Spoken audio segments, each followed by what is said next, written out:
What if the greatest wealth strategy ever devised wasn't invented by a Wall Street banker, but by a shepherd's son, 4,000 years ago, in the sands of ancient Egypt?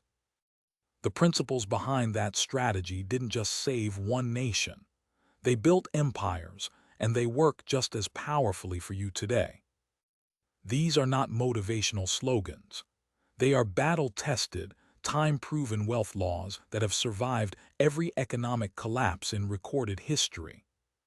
From the age of Abraham to the age of algorithms, the rules of building and keeping wealth have never fundamentally changed. Today, we unlock 5 wealth blueprints hidden in the oldest financial text ever written, and show you exactly how to apply them right now. This is the story of Joseph, a man sold into slavery who became the wealthiest economic administrator in the ancient world. His story isn't just inspiring. It contains a precise, systematic framework for building wealth that modern economists are only now beginning to understand. But Joseph's story is only Act 1. The Bible is filled with financial blueprints from shepherds, prophets, widows, and kings, each one revealing a different wealth principle. We will cover all 5 of these blueprints in detail today, so stay with us. By the end of this video, your relationship with money will be permanently transformed. Act 1. The Foundation. The single most important financial concept that separated Egypt from every other civilization on Earth, and what it means for your income today. It began with a dream. Pharaoh dreamed of 7 fat, healthy cows being devoured by 7 gaunt, starving cows rising from the Nile River. Then he dreamed of 7 full heads of grain swallowed by 7 thin, scorched heads. 2 dreams, 1 chilling message. The future holds both feast and famine. Pharaoh summoned every magician and wise man in Egypt. None could interpret the dream. The greatest civilization on earth was facing a mystery it could not solve. In a prison far below the palace, a forgotten prisoner named Joseph waited. He had interpreted dreams before accurately, and the time had come to use that gift. Joseph was brought before Pharaoh. In one defining moment, standing before the most powerful man on earth, he delivered an interpretation that would reshape history. 7 years of great abundance are coming, then 7 years of severe famine. The dream is one. God has shown Pharaoh what he is about to do. Joseph didn't just interpret the dream. He immediately followed it with a plan, a specific, numbered, actionable financial strategy. This is what separates wisdom from information. His strategy: appoint commissioners across every city in Egypt. During the 7 good years, collect and store 20% of all grain produced. 20%, not 50, not all of it. A disciplined, sustainable fraction. This is what we call the Joseph Standard, and it is the foundation of every wealth blueprint that follows. Joseph built storehouses in every city. He didn't just talk about saving. He built the infrastructure to make saving automatic, systematic, and impossible to ignore. The modern translation is exact: pay yourself first. Before rent, before groceries, before any bill, 20% goes to your financial storehouse, automatically, non-negotiably. For 7 years, Egypt stored wealth. Grain accumulated beyond counting. The storehouses became so full, they stopped keeping records. That is the power of systematic saving. Small, consistent contributions made automatically over time don't grow linearly. They grow exponentially. By year 7, Joseph had saved enough to feed the entire ancient world. Then the famine came, exactly as prophesied. Crops failed across every surrounding nation. Rivers dried, markets collapsed. The entire ancient Near East began to starve. Nations that had scoffed at Egypt's grain hoarding now came begging. Caravans traveled from every direction. Egypt alone had food because Egypt alone had saved. Not only did Egypt survive, Egypt profited. Every nation paid in silver, then land, then labor. The famine made Joseph and Pharaoh the wealthiest men on earth. This is the brutal truth about financial cycles. They always come. The question is never whether the famine will arrive, only whether you will be ready when it does. Your emergency fund is your personal storehouse. 3 to 6 months of expenses, untouchable, earning interest. When your famine arrives, and it will, this is what saves you. Modern financial teachers call it the 10-10-80 rule. Give 10%, save 10%, live on 80. Joseph saved 20%, but starting with 10 is the victory that matters. Time is your most powerful financial weapon.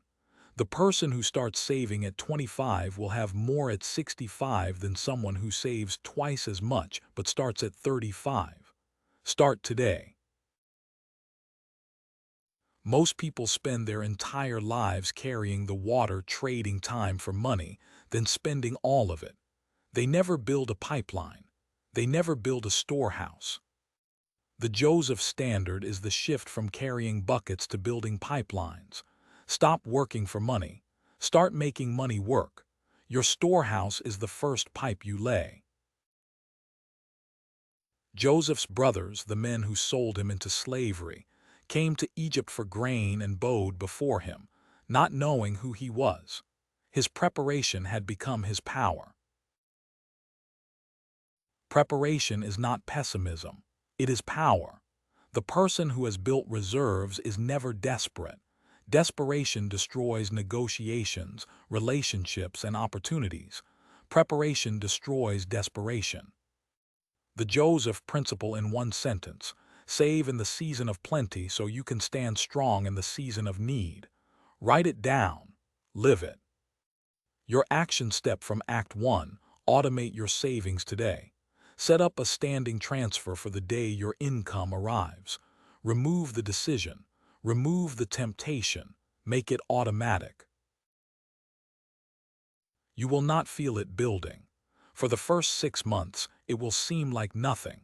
Then one day you will check your account and realize you have built a wall against catastrophe.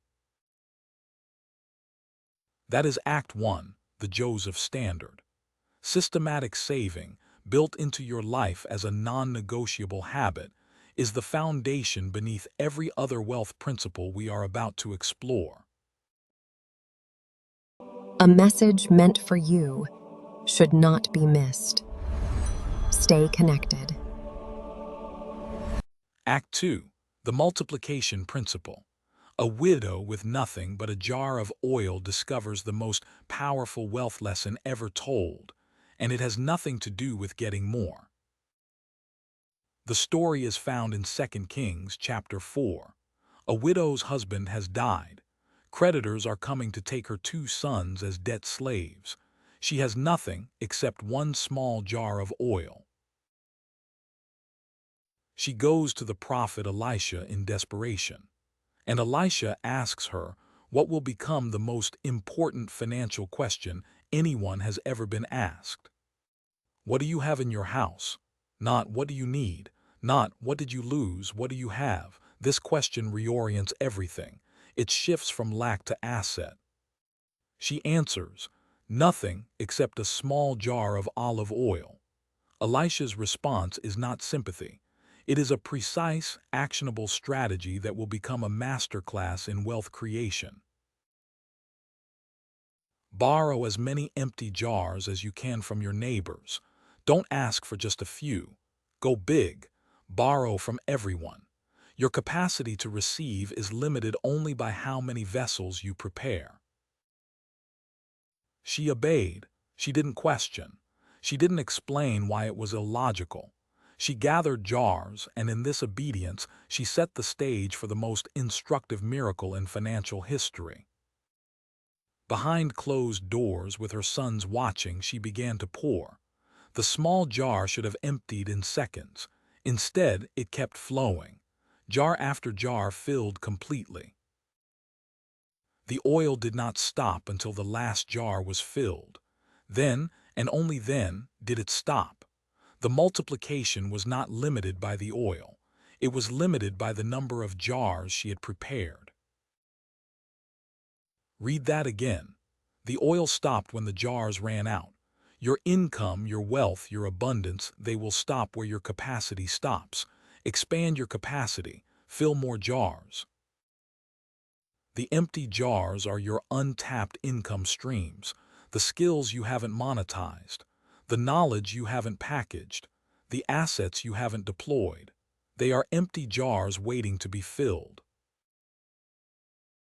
Elisha's final instruction: sell the oil, pay your debts, live on the rest. The miracle was not just spiritual, it had a precise financial sequence: multiply, liquidate, clear liabilities, sustain. Debt is the modern equivalent of the creditor at the gate. It threatens your freedom, your options, your future. The widow's first priority after multiplication was debt elimination. Every dollar you pay in interest is a dollar working for someone else's storehouse. The moment your debt is cleared, every future dollar works for you. This is the turning point. How many income jars do you have right now? 1, 2. The most financially resilient people have 5 to 7 income streams, not built overnight, but built deliberately, jar by jar. Your primary income is the small jar. It funds everything else. Use it to acquire skills, build assets, and create systems that pour into new jars while you sleep. In the digital age, the jars you can fill are infinite. Online courses, consultation services, written content, investments, rental income, software. Every jar you prepare is a new income channel.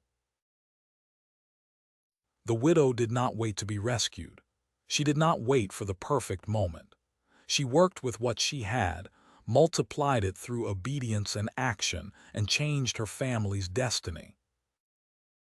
The greatest financial enemy is not debt or inflation. It is waiting. Waiting for more capital, more knowledge, more confidence, more time. The widow had none of these. She started anyway. Right now, today, you have a small jar of oil, a skill, a knowledge base, an experience, a network. Elisha's question is being asked of you: what do you have in your house? Notice also what Elisha told her to do: borrow from neighbors. She needed community to execute the miracle. Isolation is poverty. Relationship is leverage. Your network is your net worth. Wealth flows through relationships. The more genuine value you bring to others, the more channels you open for wealth to flow back to you. Give generously. Serve excellently. Fill jars constantly. You may have to make your own jars. Build the skill. Learn the trade. Create the system. Not every jar is borrowed. Some must be crafted slowly with patient, persistent labor. More income without expense control is a cracked jar. You pour and never accumulate. Plug the cracks first. Track your spending. Patch the leaks before you pour more in. Every jar needs a purpose. Random spending is random jars, oil going everywhere, none of it filling anything. Budget is not restriction, it is direction. Give every coin a jar to fill. The widow's 5-step financial sequence: assess, multiply, eliminate debt, sustain living expenses, fill new jars. This is a complete wealth creation system disguised as a miracle story. The smallest amount of oil faithfully multiplied can illuminate your entire household. You do not need to start big. You need to start. Use what you have. Pour it deliberately. Act 2 complete. The multiplication principle: start with what you have, eliminate debt aggressively, and expand your income jars until your household is filled with more than enough. Act 3. The Deployment Principle, the most severe financial warning in the entire Bible, and it targets the one behavior most people think is safe. A wealthy man is going on a long journey. Before leaving, he calls 3 servants and entrusts them with his wealth, not equally, but according to each one's ability. This detail matters. To the first servant, 5 talents. A talent was equivalent to 15 years of a laborer's wages in today's money, roughly $1 million. 5 talents, $5 million. To the second servant, 2 talents, $2 million of the master's capital placed in his hands. Each servant is given exactly what his master believed he could handle. To the third servant, 1 talent, $1 million, and here the story forks. 2 servants see possibility. 1 servant sees only risk. The money is the same. The mindset is not. The first servant immediately puts the money to work. He trades. He invests. He takes calculated risks. By the time the master returns, he has doubled the investment. 5 became 10. The second servant does the same. His scale is smaller, but his discipline is equal. 2 became 4. 100% return. He did not compare himself to the first servant. He worked his own portion. The third servant digs a hole and buries the talent. He does not lose it. He does not steal it. He returns it intact.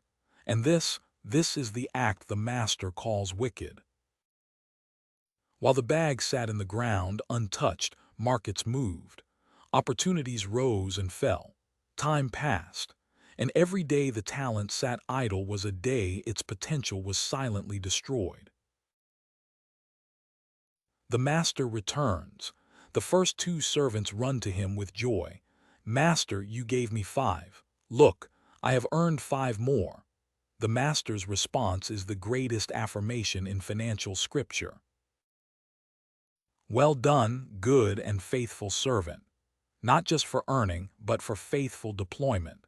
Faithfulness with little is the qualification for stewardship of much. This sequence never changes. The third servant presents the original talent, unharmed, intact. He explains, I was afraid. I knew you were a hard man. I hid it to keep it safe. This is the voice of financial fear.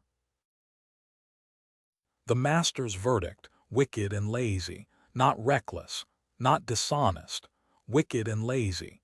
Because choosing to do nothing with what you have been given is not caution, it is disobedience. The 1 talent is taken from the fearful servant and given to the one with 10. The principle, to everyone who uses what they have, more will be given. From those who don't, even that will be taken. Inflation is the ground. Every dollar buried, sitting idle in a zero-interest account while inflation runs at 3%, loses real value every single year. Doing nothing costs you everything. The master said, at minimum, put it with the bankers for interest. The baseline expectation is not spectacular returns. It is that your money should always be working, always deployed, never buried. The third servant's problem was not intelligence, it was fear. He was afraid of loss, and in trying to prevent all loss, he guaranteed total waste. Fear is the burial ground of wealth.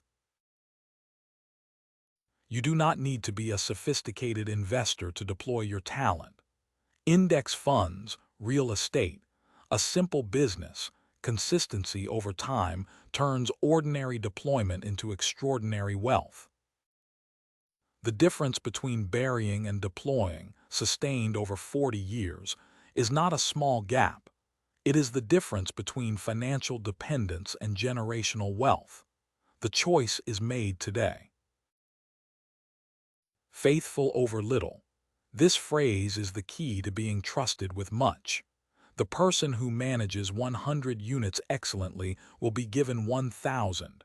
Competence compounds just like capital. Your first investment is the hardest. After that, each deposit confirms your identity as someone who deploys, not buries. Identity shapes behavior. Behavior creates outcomes. What talents are you burying right now? The business idea you have been researching for 3 years. The skill you learned but never charged for. The book only you are qualified to write. It is not too late to unbury your talent. Today, you can dig up the idea, the skill, the plan, the investment account that has been sitting dormant. The ground does not own it. You do. The parable is not about getting rich quickly. It is about the unstoppable mathematics of consistent deployment over time. You cannot see the results in year 1. You cannot miss them in year 20. The parable's deepest layer is this. Every resource you have been given, time, talent, capital, health, opportunity, you are a steward, not an owner. Deploy it all as if the master is returning. Deployment is not a one-time event. It is a daily discipline. Every day you ask, what resources do I have and are they all working? Nothing idle, nothing buried, everything in motion. The 2 servants entered the master's joy. The third did not. Financial peace is not the absence of risk. It is the reward for faithfully taking it. Fear costs more than courage ever will. Act 3 complete. The deployment principle. Idle money is dying money. Your single most important financial discipline is to ensure every resource you own is working at all times. Act 4. The patience principle. A story of 20 years, 2 deceptions, 4 marriages, 12 children, and one of the most sophisticated wealth accumulation strategies in ancient history. Jacob fled his home with nothing but the clothes on his back. No inheritance, no savings, no connections in the land he was running toward. He had only a dream and a promise. He arrived at his uncle Laban's land and fell in love with Rachel. Laban asked, "What are your wages?" Jacob's answer was audacious. He offered 7 years of labor for the right to marry her. 7 years of labor, not for money, for access, for position, for relationship capital. Jacob invested time instead of currency, and in so doing built skills and leverage no currency could have bought. Laban deceived him. On the wedding night, he substituted Leah for Rachel. Jacob had been defrauded of 7 years. Most people in this moment would have quit, sued, or surrendered. Jacob negotiated. He agreed to another 7 years for Rachel, 14 total. He had every reason to be destroyed by this setback. Instead, he used it to go deeper into the relationship and deeper into leverage. Strategic patience is not passive waiting. It is active positioning. Every year Jacob worked, he learned more about Laban's flocks, land, and business. He was building expertise while serving. After 14 years, Jacob proposes his compensation. "Let me take all the speckled and striped animals as my wages." Laban agrees, thinking he has the clear advantage. He does not. Jacob used knowledge Laban didn't value to execute a breeding strategy that produced exactly the animals he needed. He turned what looked like an unfair deal into a systematic wealth engine. Over years, Jacob's flocks grew large. Laban's grew small. The man who thought he was exploiting Jacob discovered he had been outcompeted by patience, expertise, and 20 years of positioning. Jacob left with camels, donkeys, cattle, sheep, goats, servants, and silver. He arrived with nothing. He left with everything.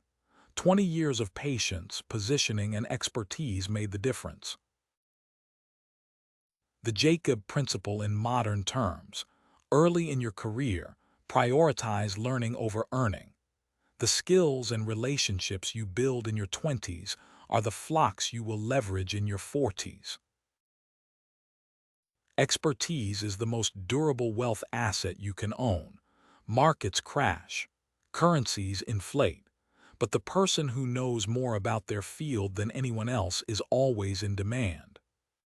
Many people abandon positions that are temporarily unfair. Jacob stayed with the unfair deal and turned it fair. Your current unfair situation may be your greatest opportunity in disguise. The enemy of the long game is the short game. Every time you chase a quick return, you interrupt a compounding sequence. Stay the course. The game Jacob played was decades, not days. Jacob culled constantly. He focused resources on the strongest animals. This is portfolio management. Allocate more to what performs, less to what doesn't, and remove what never will. When you become the recognized expert in your field, work begins to find you. Opportunities arrive unsolicited. Clients refer others. This is the long game paying its dividend. Jacob built wealth that his children witnessed being built, not just received, witnessed. The most valuable inheritance is not money. It is the system, the mindset, and the discipline. The greatest gift you can give your children is not your wealth. It is the ability to build their own. Teach them the principles. Let them manage small amounts early. Give them practice, not just provision. 20 years of consistent application of a single principle created more wealth than any windfall could have provided. The long game is not glamorous, but it is the only game that doesn't run out.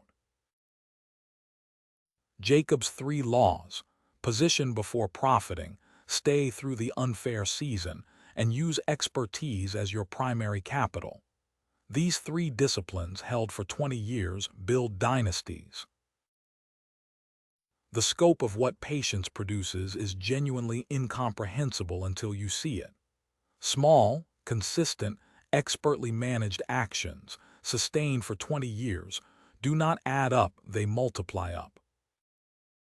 In 10 years, you will look at your accounts and feel what Jacob felt: genuine surprise. Not because it happened overnight, but because consistency, compounded, produces results that feel like miracles. Jacob became Israel. His wealth became the foundation of 12 tribes, a nation, a covenant. What starts as personal discipline, when sustained and multiplied, can become something far larger than yourself. Build wealth for the generation that hasn't been born yet, not hoarding, provisioning. Proverbs says a good man leaves an inheritance for his children's children. The horizon of wealth is generational. Write a 30-year financial plan. Include your children. Include your causes. Include your community. Jacob's 20 years were purposeful because he knew what he was building toward. The patience principle does not promise ease. It promises outcome. Every uncomfortable season of work and waiting has a purpose. Jacob's detour was not a setback. It was the path. Act 4 complete. The patience principle: early positioning, deep expertise, and unwavering endurance through unfair seasons are the 3 disciplines that separate those who accumulate from those who survive. Act 5. The daily discipline principle. The book of Proverbs contains more practical financial instruction per page than any modern personal finance book ever written, and it is 3,000 years old. Go to the ant, you sluggard. Observe her ways and be wise. She stores provisions in summer and gathers food at harvest. The ant does not need a manager. She disciplines herself. Financial seasons are as predictable as agricultural ones. There are always seasons of earning and seasons of expense. The ant knows this. The disciplined person plans accordingly. Honor the Lord with your wealth and the first fruits of your increase. Then your barns will be filled to overflowing. The principle of first fruits: give the first portion, not the last. The plans of the diligent lead to profit, as surely as haste leads to poverty. Proverbs 21:5. Diligence plus planning equals profit. The equation is simple. The execution requires daily discipline. Proverbs does not soften its critique of laziness. Sluggardness is financial self-destruction dressed in the language of rest. Delayed starts compound into missed decades. Rise early. Begin before comfort. Wealth is not built in dramatic moments. It is built in the unremarkable daily hours when you choose discipline over distraction, building over browsing, long-term over immediate. One person gives freely and gains even more. Another withholds and comes to poverty. Proverbs 11:24. Generosity is a wealth principle, not a wealth depletion. Sowing creates reaping. The most financially successful people tend to be the most generous. Not because giving feels good, but because generosity builds trust, reputation, and relationships that generate returns for decades. The Proverbs 31 woman is history's most overlooked financial archetype. She manages a household budget, makes investments, operates a business, and serves her community simultaneously. She is the anti-fragile income model. No single source, no single dependency. Every skill deployed, every asset working, every relationship productive. She is Jacob, Joseph, and the widow combined. She does not eat the bread of idleness. This phrase in context is not about rest deprivation. It is about purposeful activity. Every hour is earning, building, or restoring. No purposeless hours. Your household is a business. It has income, expenses, assets, and liabilities. Treat it with the same rigor you would expect from a CEO. Review the numbers weekly. Adjust the strategy monthly. Do not be a person who strikes hands in pledge or puts up security for debts. Proverbs 22:26. Never cosign a loan. Never be responsible for another person's financial decisions. Protect your position. Proverbs navigates two financial extremes: dangerous debt on one side, meaningless hoarding on the other.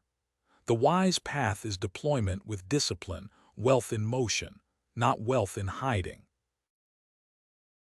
The Lord detests dishonest scales. Proverbs 11:1. Every financial shortcut that compromises integrity destroys the only truly durable wealth asset you own: your reputation and trustworthiness.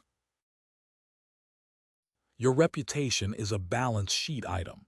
It compounds or declines with every transaction, every conversation, every commitment kept or broken. Guard it with the same ferocity you guard your savings. Plans fail without counsel.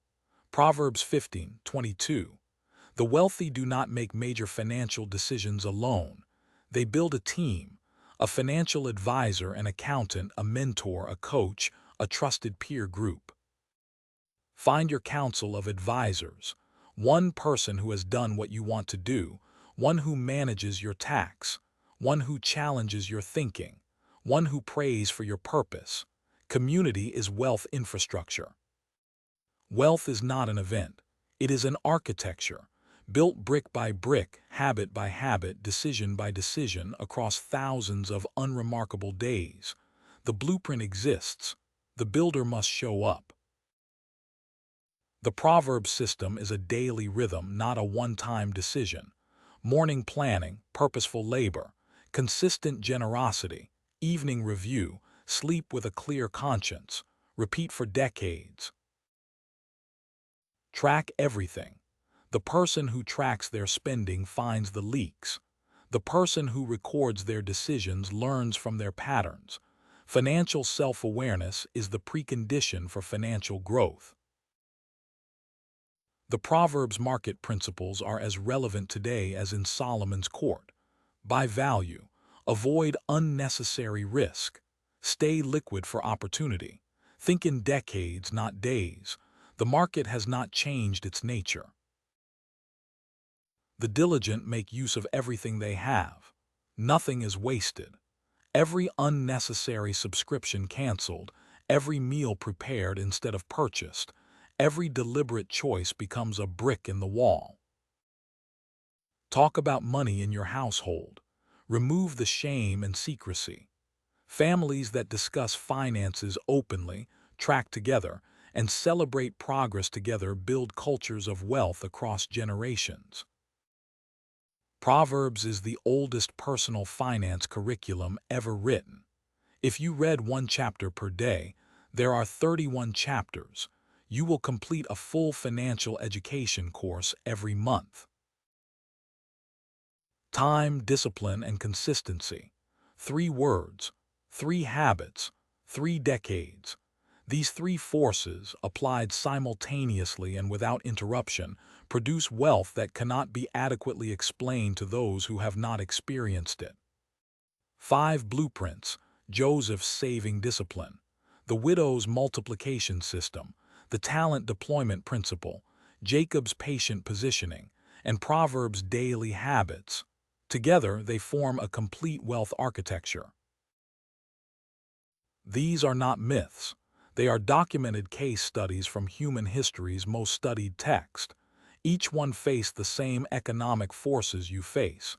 Each one applied a principle. Each one prevailed. Act 5 complete. The daily discipline principle. Wealth is not built in dramatic moments. It is built in the accumulated weight of thousands of small, consistent, disciplined choices made daily. Here is the complete 4,000-year wealth blueprint. 5 acts, 5 principles, 5 disciplines, each one ancient, each one proven, each one available to you regardless of your starting point. The sequence matters.